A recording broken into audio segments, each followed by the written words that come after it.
Sampean ketoke kiai desa kok kuliah. Mboten kuliah? Oh nggih nggih. Pun dari belajar dari mana sampai kemana jenengan? Dari Mondok sampai ke Jogja sampai Putih. Monggo.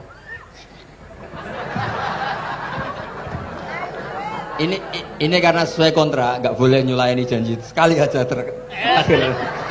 Sekali tak tekno. Jadi sebetulnya kalau di ilmu, saya kan sering ketemu ahli geologi, ahli sosiologi. Sebetulnya di ilmu kita, saya kan lama di Jogja dan itu yang saya pakai juga ilmu zaman di pesantren. Misalnya sosiologi itu kan ada mukadimahnya Ibnu Khaldun. Itu kan teorinya luar biasa.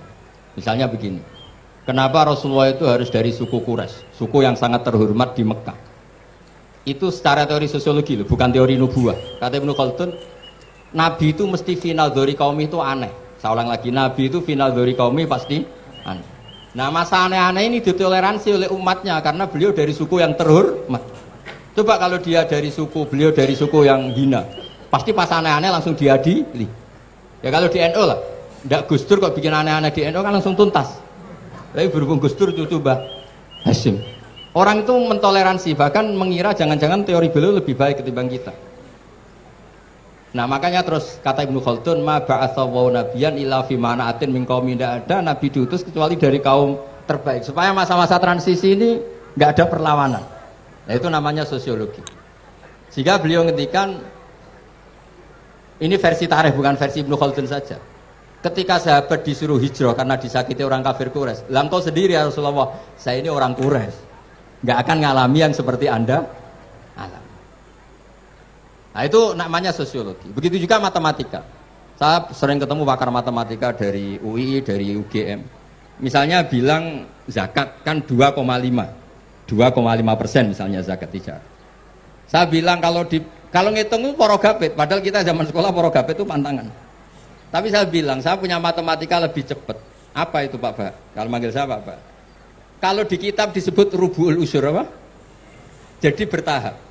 Misalnya 1 juta, usurnya akan 100.000. Setelah 100.000 rubuknya 25.000. Itu kita tidak usah pakai catatan bisa. Nah itu matematika Arab. Makanya orang Arab tuh nggak bisa nulis, tapi matematikanya cepat karena bertahap. Misalnya 1 miliar ya cari aja usurnya 100 juta. Berarti rubuknya 25 juta. Berarti 2/5, 2,5-nya 1 miliar itu 25 juta. Tapi kalau orang Arab bilang itu rubul usur. Diusurkan dulu baru dirubuk. Misalnya 6, 2/3 6 berapa? Orang Arab bilang sulusan. 6 sulusnya 2. Sulus 2 kali berarti 4. Sama misalnya zakat zuruk. Zakat zuruk itu kan al usyur sama nisful usyur. Berarti misalnya kalau tidak disirami ya, tidak biaya, zakatnya itu 10%, berarti per 100 10. Nah sekarang kalau 10 ini kan berarti 1/10. Lah nanti kalau disirami pakai biaya namanya nisul usyur, berarti 5. Jadi orang Arab itu gak mau langsung bilang 5 karena kalau 100 dibagi 5 itu apa jadi 5 itu mikirnya panjang. Jadi diusurkan dulu terus nanti dibilangkan nisful usyur. Nah, jadi ilmu khazanah kita itu sudah luar biasa. Nah, itu makanya terus orang Arab kalau ngitung matematika itu tidak usah tulisan, tidak usah porogabit karena bertahap tadi. Jadi misalnya 2,5 bahasannya apa? Rubu'ul usyur. 1 miliar usurnya berapa? 100. Rubuknya berapa? 25.